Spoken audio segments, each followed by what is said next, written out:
Et pour revenir sur les élections, les élections législatives, ces résultats, nous sommes en direct depuis Rabat avec Leila Fethi, professeure de droit à la faculté des sciences juridiques, économiques et sociales de Mohammedia. Bonjour. Bonjour.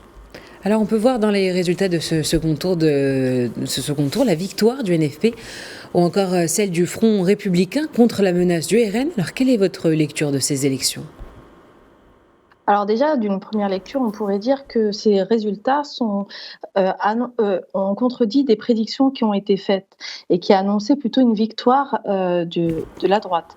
Mais aujourd'hui, ce qui est intéressant, c'est de voir qu'au sein de la gauche, celle-ci a réussi à s'unifier au sein d'une coalition, le nouveau Front populaire, pour pouvoir faire front face au au Front populaire. Et donc, ce qui a permis aujourd'hui à ouvrir une nouvelle politique. Dans ce sens-là, aujourd'hui, beaucoup de scénarios sont annoncés. On est en train de voir justement, hier, Gabriel Attal a annoncé ne pas vouloir subir la dissolution. Aujourd'hui, on lui demande de maintenir son poste. La gauche n'a toujours pas nommé une personnalité et ne l'a pas encore mise en avant. Donc là, tout reste à faire. Et ce lundi, en revanche, très vraisemblablement, il risquerait d'y avoir beaucoup de retournements et beaucoup de décisions qui seront prises en fin de journée. Dans tous les cas, ce qui est important pour la France, c'est de pouvoir maintenir une gouvernance stable et cohérente. Ça a été l'appel demandé par les Français, que l'on se porte sur le camp de droite ou que l'on porte sur le camp de gauche. Ça a été vraiment la volonté populaire qui s'est exprimée. On veut plus de cohérence. C'est aussi la fin de l'hégémonie macroniste qui a jusqu'à présent réussi à gouverner à travers des 49-3 et sans véritablement répondre aux demandes populaires. Donc là, aujourd'hui, la France s'ouvre vers un nouveau dialogue politique, que ce soit au sein des partis, mais aussi avec sa population. Alors on voit déjà qu'il sera extrêmement difficile de voir émerger une coalition cohérente et solide de cette nouvelle assemblée parlementaire. Quel scénario serait possible dans ce cas ?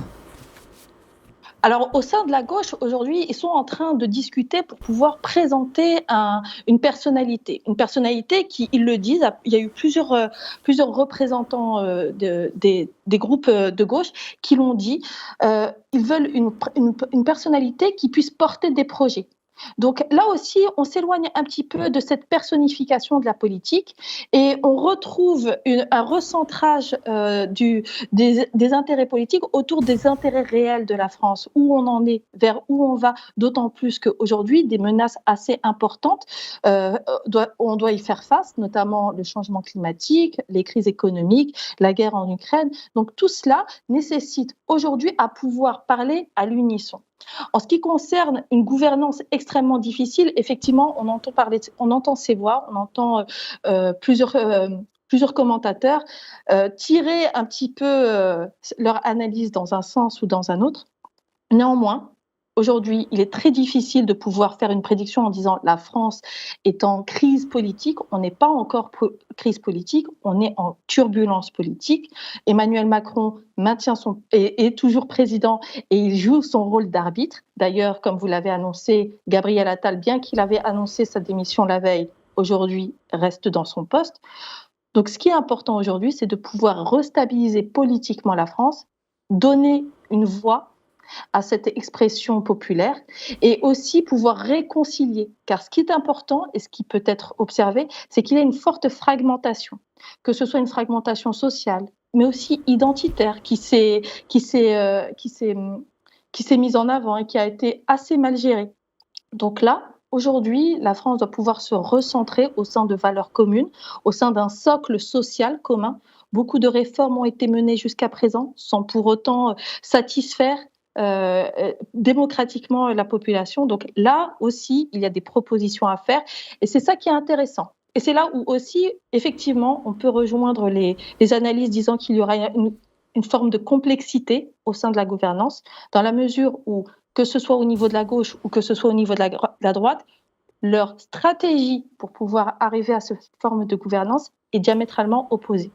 Donc maintenant, vers quelle orientation la France va se tourner ? Sera-t-elle vers des mesures plus populaires, plus sociales, ou alors des mesures qui renforcent une forme de libéralisme économique ? Tout cela reste à déterminer aujourd'hui, et d'où la nécessité de pouvoir nommer un Premier ministre qui sera à même de représenter toutes les voix. Alors, vous l'avez dit, Emmanuel Macron a demandé à Gabriel Attal de rester à Matignon pour, je cite, assurer la stabilité du pays. Alors, combien de temps ce maintien du Premier ministre par intérim peut-il se prolonger? Et si cette situation devait durer plus longtemps que prévu, quelle serait la marge de manœuvre du gouvernement français? Alors aujourd'hui, la raison qui a été donnée pour pouvoir maintenir Gabriel Attal a été cette urgence immédiate. Les JO qui approchent, mais aussi le président actuellement, il se prépare à un voyage au niveau de l'OTAN. Donc il y a vraiment des dossiers aujourd'hui qui doivent être traités. Et également, la gauche doit pouvoir avoir le temps de présenter cette nouvelle personnalité qui représentera tous les Français, qui prendra la décision. Car ce qui va être nécessaire, c'est peu importe qui sera nommé, que l'on n'aboutisse pas à un blocage parlementaire, que l'on n'aboutisse pas à une confrontation entre les ministres du gouvernement et les élus, et l'impossibilité à pouvoir faire passer des lois. La France doit pouvoir avancer, elle est attendue sur plusieurs dossiers. Donc aujourd'hui, parler de difficultés à gouverner, de crise profonde, tout est à faire. Des deux côtés, des conciliations devront être menées. La gauche semble, au vu de ses déclarations publiques, être ouverte à ces conciliations. En revanche, au sein du camp de droite, là, ces conciliations il semble qu'il y ait beaucoup plus de réticence. Donc, l'effort, visiblement, aujourd'hui, nécessite d'être fait au niveau de la droite. C'est à eux. C'est dans leur camp que joue la balle justement de la stabilisation française, de la politique française.